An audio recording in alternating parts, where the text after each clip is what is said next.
Le chef du Parti québécois n'est pas allé de main morte sur l'immigration ce week-end. Paul Saint-Pierre Plamondon a publié un long message intitulé Politique complètement irresponsable vers une crise sociale sans précédent. Ça vous donne un peu l'idée du ton de sa publication, dont je vous lis tout de suite un extrait.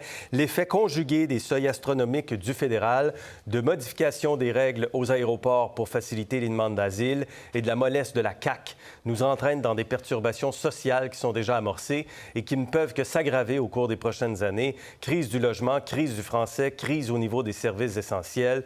Tout ça lié, Kerland, donc au fait que le Québec aura une cible d'immigration de 56 000 immigrants permanents au cours des 2 prochaines années. Est-ce que vous êtes d'accord avec Paul Saint-Pierre Plamondon? Clairement que non. Tu sais, je trouve que Paul Saint-Pierre Plamondon, il est très inconséquent dans les choix de ses mots. Moi, j'ai été, je le dis clairement, j'ai été traumatisée avec les accommodements raisonnables, la division que ça avait amené. Et je trouve aussi que les immigrants, ils ont le dos large. La crise de la langue française, il faut se rappeler que les immigrants, là, les premiers groupes, ce sont les Français. Donc, c'est pas eux qui vont faire reculer le français au Québec. Maintenant, la crise du logement, des choix, des mauvais choix de gouvernement ne peut pas être posé sur les immigrants. L'autre chose, c'est quoi sa dernière crise? Les services essentiels. Services essentiels. Logement, français, services essentiels. Ça fait plus de 20 ans qu'on dit que ça va mal en santé. Rochon, Marois, Barrette, il y a tout eu des problèmes. Puis là, tout d'un coup, c'est à cause des immigrants. Je pense que Paul, il peut être un réel leader. Il peut faire avancer un réel bond pour la souveraineté, mais il joue le même... la dernière fois, il y a 2 semaines, il disait que les libéraux, la CAQ, tout ce monde-là, ils utilisaient une campagne de peur. Quand on questionnait le budget, bien, il utilise la même stratégie quand il aborde la question des immigrants. À chaque fois, c'est le dos c'est les immigrants. En même temps, le Québec est l'endroit où le taux de croissance démographique en ce moment est le plus faible au Canada. Mais l'an passé, en 2022, ça a été la plus forte croissance démographique depuis 50 ans au Québec. L'accroissement naturel, c'est les naissances moins les décès. Il y a un petit peu plus de naissances que de décès, 2300. Immigrants, 68 700. Résidents non permanents, 86 700. Et au net, là, on a perdu des gens vers les autres provinces et à l'international. Rodolphe.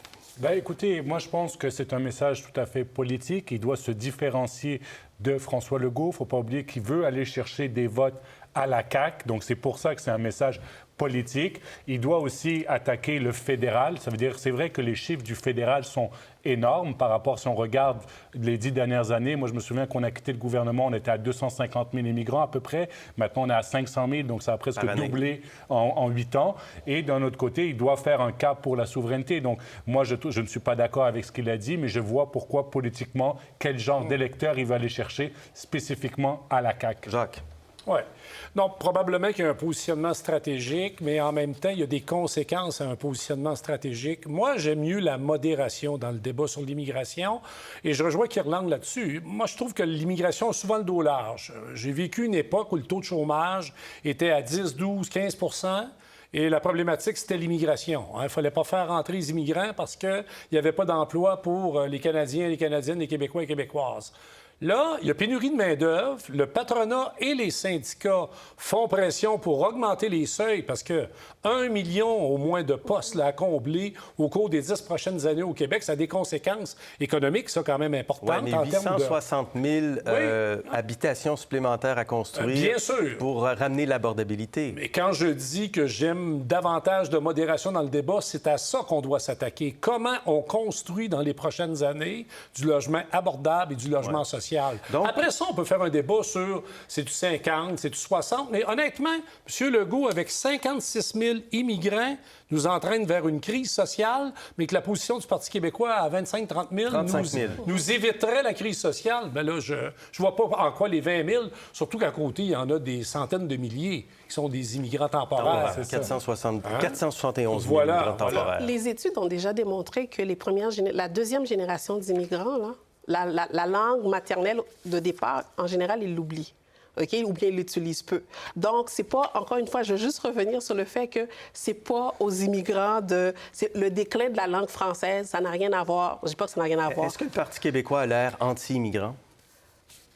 je ne sais pas s'ils ont de l'air anti-immigrants, mais ils ne supportent pas les immigrants, ils n'invitent pas les immigrants. Une chose que je veux juste revenir sur quelque chose que Rodolphe a dit, puis je comprends que c'est un message politique, c'est un positionnement politique, puis je suis tout à fait d'accord. Mais Mario Dumont, également, avec l'ADQ, c'était un message politique, mais qui a eu des conséquences. Tu sais, peut-être que certains d'entre vous, vous n'êtes pas concernés, mais moi, je suis fille d'immigrante, première génération, je l'ai vécu, ça, et j'ai vu le déchirement auprès d'autres personnes. Donc, les mots ont des conséquences dans la vie des gens, dans leur quotidien. Ouais. Et ce message-là, en plus, là, on est dans une période, on a la guerre Israël, Palestine, tout ça, où est-ce qu'il y a un niveau d'intolérance, un niveau de tension. c'est ça, puis de parler de crise sociale due aux immigrants. Il peut dire, moi, là où est-ce que je vais être d'accord avec lui, puis je vais essayer de dire, je m'excuse, les gars. Non, ça va. C'est de dire que on fait venir ces personnes-là, est-ce qu'on est capable de faciliter leur intégration économique ou bien leur intégration tout court? Oui, il y a une réflexion à faire. Poser cette question-là, c'est différent que de dire qu'on s'en va vers une crise sociale. Jacques. Oui. Mais moi, quand je dis aborder le débat avec modération, c'est un peu aussi ça. Commencer, tu sais, mettons, est-ce qu'un parti est raciste ou est contre les immigrants? De façon générale, je pense que les partis politiques au Canada ne sont pas contre l'immigration. Et puis, historiquement, on n'est pas contre. On s'est construit sur l'immigration et nous aurons besoin, et au Canada et au Québec, de migrants et de migrantes dans les prochaines années. Après ça, c'est est-ce qu'on peut faire un débat sur notre capacité d'accueil? La réponse, c'est oui.